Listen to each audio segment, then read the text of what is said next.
Hey, what's happening, everyone? We got a Star Wars Legion battle report this time. Fans of the channel will know I got a Luke Skywalker mini painted up recently, and I have a tournament for Legion coming up very soon. So I figured why not get a practice game in and get refreshed on the mechanics of this fantastic tabletop game. We each took about 400 points, making this more of a skirmish battle than a standard Legion game. Naturally, I will be playing the Rebels. My opponent is playing a force of weequay pirates, led by the legend Hondo Ohnaka. They will be proxies for Pike Syndicate thugs and a Syndicate leader.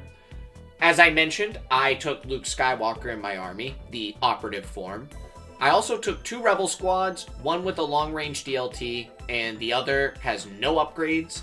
I also took a Rebel cell leader as a cheap kind of commander to lead the force. I did give Luke Force Reflexes, and I want to say Force Barrier, but I'll talk about it a little bit later in the battle report. I don't really optimize Force Barrier that well, if I'm being honest. Could have saved my points on that. My opponent took 2 fully upgraded squads of his weequay pirates. They'll have, it's like that long-range gun that the Syndicate has access to. It's got like 2 black dice, 1 red dice, I believe. He's got 1 4-man squad as well with no upgrades. A Syndicate leader that'll be proxying for Hondo, a 3-man Mandalorian squad with no upgrades, and a bounty hunter, Bosk, to finish off the list. So the battlefield and conditions that we had for the game here were long march, supply drop, and key positions. And for people that aren't familiar with the game and don't want to read through all the little text on those cards there, I'll just give a quick summary of it. Supply drop is basically there are a bunch of little crates scattered across the battlefield that will have random supply cards in them. And if you're able to get troop-type units up to the crate, you can gather one of those supplies. It can be all types of useful things. You can find like a marksman scope, some camouflage, back to healing tanks, and they all do different types of things. Like the healing tank will let you bring one of your guys back from the dead, or you can heal a wound. The targeting scopes will give you basically an aim token during that turn to get like a perfect shot on your enemy, and so on.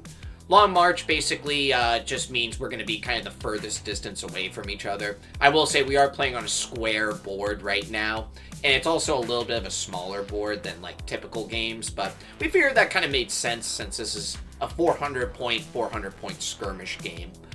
And then key positions is basically you pick 3 pieces of terrain. One has to be in the dead center of the board. So I'll pick one and my opponent picks one. They have to be outside of our deployment zone. And those are going to be worth an objective point for whoever controls them at the end of the game.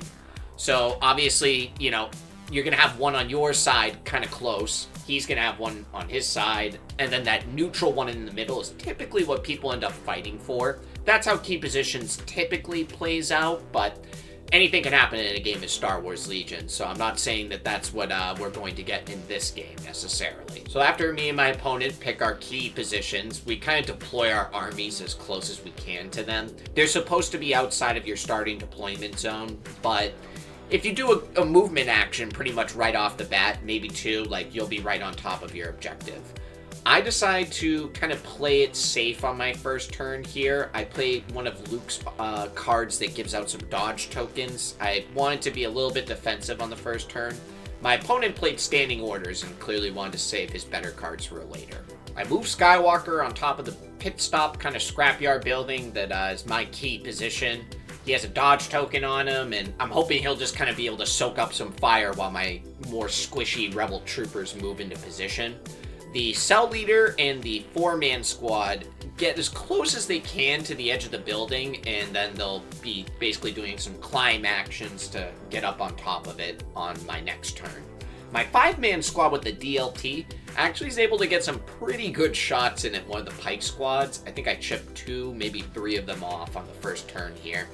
Other than that, not much blood is spilt. I get a decent chunk of suppression tokens kind of thrown out at me, but no actual wounds, so I can't be upset at that for my first turn. And while I was moving up, my opponent was pretty much doing the same thing, taking double move actions on a couple of his units. Like, I know the Mandalorian squad was moving pretty fast onto the center objective.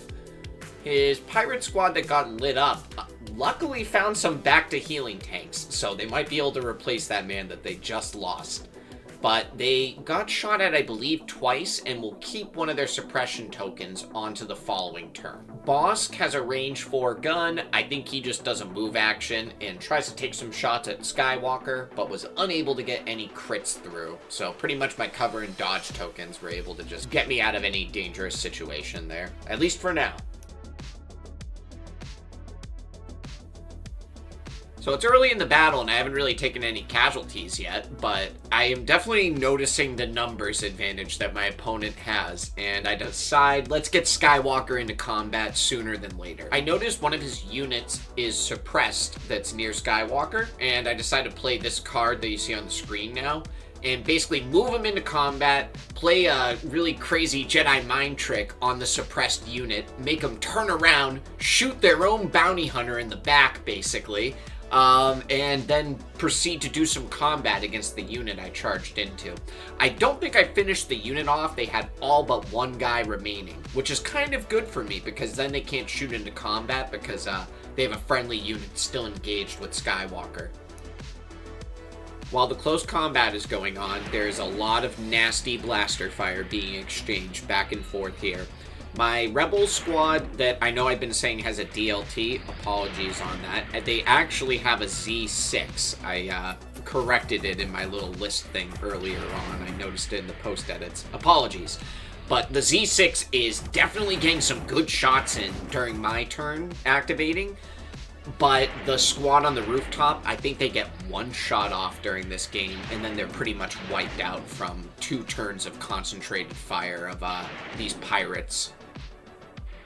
After he wipes out the squad on the rooftop, he tries to take a couple of shots at my Rebel cell leader, but I don't think he gets any wounds through on this turn at least. And as you can see in the picture here, Skywalker is in combat with those pirates. He's using his force reflexes to get dodge tokens, and I don't know how he got the other one. He might have taken a dodge action this turn, or the Rebel cell leader gave him one. It was an okay turn. The fact I did a lot of damage to one of the pirate squads on the first turn kind of helped balance out the damage I sustained during this one.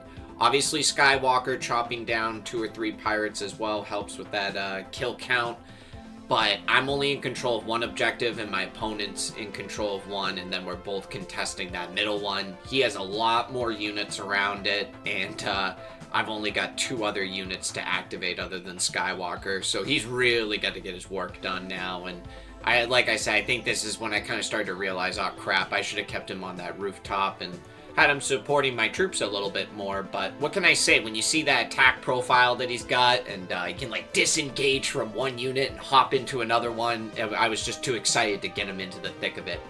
So we got to work with what we got now and hope he can chop down as many pirates as possible before this game ends if I want any chance of controlling these objectives. Played the card you can see on the screen here. I'm full of surprises. I saw Bosk nearby, and as I kind of just mentioned, Skywalker can disengage from the combat that he's in and like hop into another one. And Bosk was so close by that I think it was about 1 movement action just from eyeballing it. But he's not a bad combatant in melee. He was already a little bit wounded from that mind trick I did on one of the units that shot him in the back. So I figured this would be a good chance to finish him off. His sharpshooter and mortar rifle has been doing good damage this game. I want to say he almost was the sole reason that my squad on the roof got wiped out. I don't think it was just him, but he might have killed like 2 or 3 of the guys in the squad. Pretty much did most of the work. So we don't want that happening again. I figure let's try to deal with them this turn. I jump into combat, but I'm unable to kill him in 1 turn. I think I deal 6 wounds from the photo here.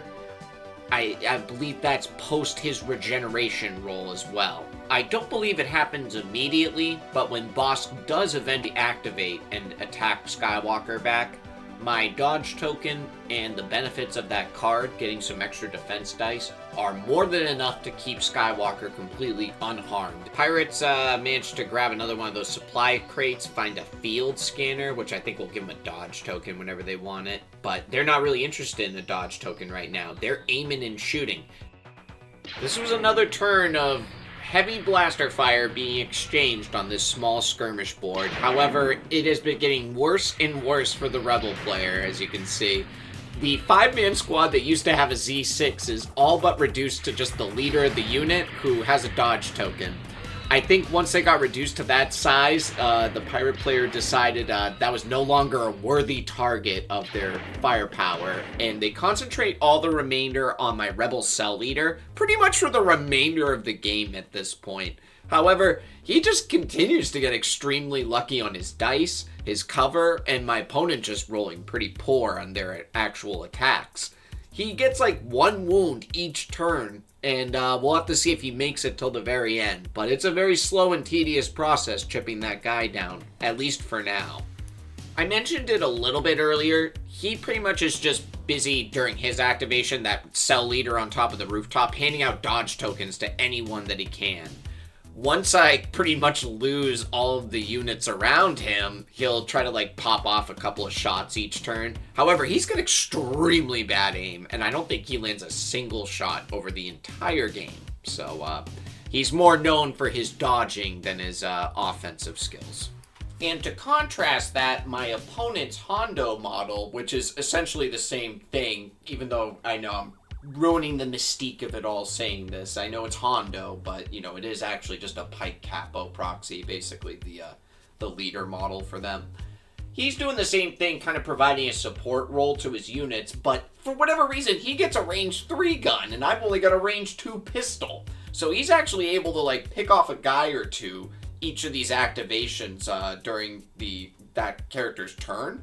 At the very least, he's handing out suppression tokens. I think I'm lucky to have my guy even hand out a suppression token over this game. He's been doing terrible. I'll also mention this because I know I've been talking a little bit more about my army than my opponent's, but that Mandalorian squad that's been in the center objective building, they have just been enjoying their life, sitting comfortably with their range 3 guns and heavy cover on an objective, shooting away at my army this entire game. And a bit of a spoiler, they really will not have to move pretty much this entire game as well. Unless I'm able to get Skywalker up there, then he could really mess their shit up, but he's a little bit more preoccupied right now with other targets, you could say. Oh, last thing to make note of for this turn, pretty epic. My rebel leader there, the Z6 squad, the sole survivor, already activated this turn and has a dodge token. My opponent decides that he also had a lone, leader of a squad, a sole survivor. Have that guy charge across the battlefield, and both of our squad leaders will duke it out in melee combat on the following turn. Unfortunately, me and my opponent were just too enthralled with the game, and I don't really have any photos of turn 5 here, so I'm going to just do my best to kind of summarize what went down this turn. He focused almost all of his range firepower that was available this turn on my rebel cell leader. He got about 2 wounds through, putting him at about half health. I think he's got 4 wounds total, so again, half health this turn. The rebel cell leader gets charged by that pirate, but as I mentioned, he doesn't actually have the charge keyword, so he wasn't able to swing his sword during that close combat phase. It had to wait till this turn. Now, I remember I got the first activation on this turn, and I know you might be assuming that the first thing I was going to do is activate that rebel leader and have him punch that pirate right in the face and save his life, but call me crazy. I thought that activating Luke at this time was going to be a little bit more important, and I have him finish off Bosk and then dive into a nearby pirate squad, just to occupy them and make sure they can't shoot at any of my other units this turn. They do swing at Skywalker, but I had a dodge token and a pretty decent roll on my defense. Might get 1 or 2 wounds through on me, but it was nothing life-threatening. When we go to the close combat between the rebel leader and the pirate leader, I could have had a dodge token kept from vigilance, so you could at least say I did care a little bit about this guy. but it was not enough. I failed the roll on defense. The pirate activated right after I activated Luke. I didn't have a chance to strike first. And unfortunately, my guy just gets clubbed down or chopped down by this pirate sword. I don't even know if he took an aim or a dodge token, but he immediately starts heading towards the rooftop to engage with my rebel cell leader that's on top of that building, and we'll have to see how that plays out. And fortunately, I do have photos of the next turn or two here, so we'll go back to that. I play the Son of Skywalker card. I need to do maximum damage output here. I'm going to activate Luke and have him chop down as many of these pirates as I can. And due to the phrasing of this card, I believe I do have to use an action to attack here. So my first action is spent just swinging at these pirates. No aim token or anything. And I managed to chop the whole squad down. Afterwards, I do a move action into Hondo, who's very close by, sitting on that antenna objective that I'm very close to. And because I did a move action into him, I can technically trigger the charge effect keyword I have, getting a cheeky third action, which my card will allow to be an attack, which normally you can only have one. So that's how I did a attack, move, attack, basically, with Skywalker on this turn.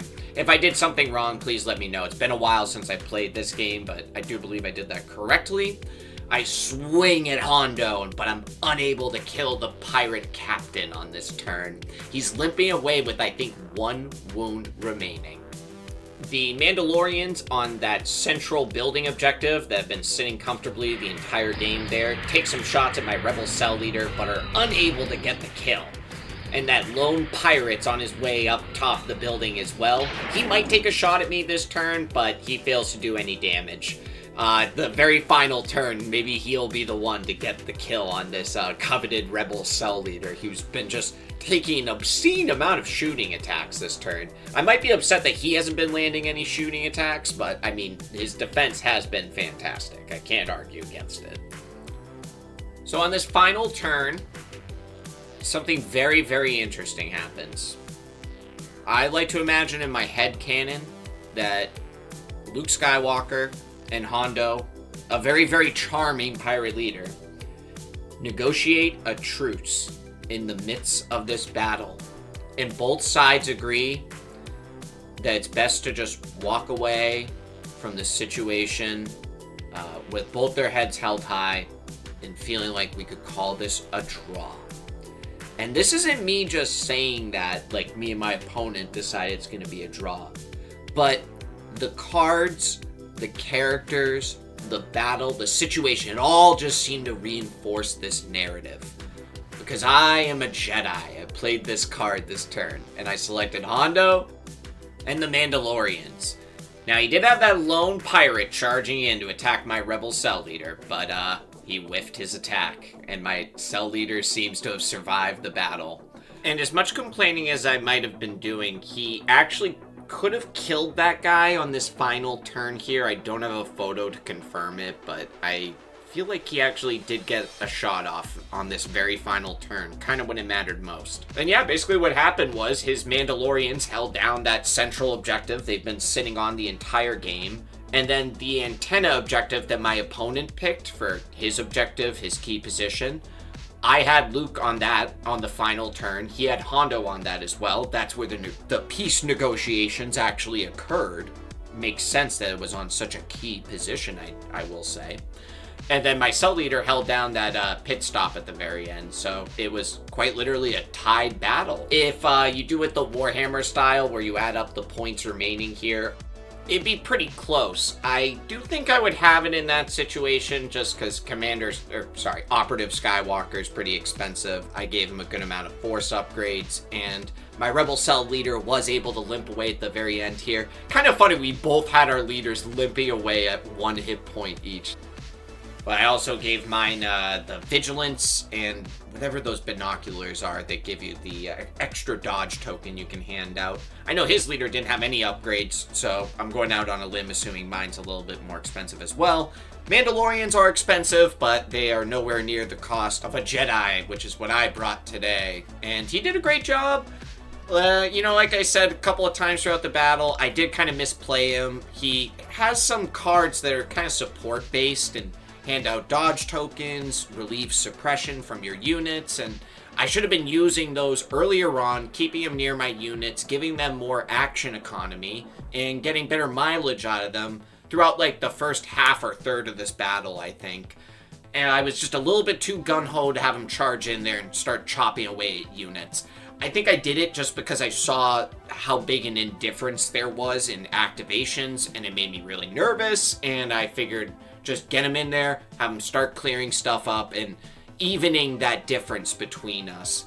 I also forgot that they added a pass mechanic to the game. I didn't bother doing that the entire game, so that was a bit of a misplay on my part.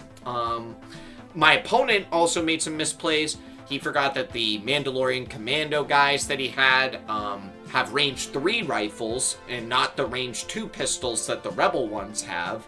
He realized it about a third of the way through the battle, but he definitely missed out on at least one turn of shooting, which I feel a little bit bad for. But like I said, we were both kind of making some misplays this game. Even at the very end there, I'm sure we could have changed our tactics on those final 2 turns so one of us could have came out victorious and it wouldn't have been a tie. But to be honest, I love the way that this game ended. It's kind of rare you get ties in Legion. I remember I was looking through my little book I kept on all the games that I did over the past couple of years, and I really only had like 3 or 4 ties, maybe a couple more, but yeah, it's a bit of a rarer occurrence. So to have it on such even footing coming back to the game after like, I don't know, like a good year's break. I've played 1 or 2 games since then, but I have a feeling I'm going to be kind of getting back into it now, and it was very cool to have it end on that note, and I'm very excited to get back into the tournament scene for Legion, which I will be doing next week, and I'm looking forward to making a tournament report on all that stuff. So you can expect that to be the next Legion related content if you're interested in that. I'll be doing more stuff on the old world soon enough as well, and I have a very in-depth Mordheim battle report kind of thing I've been mentioning in my other videos.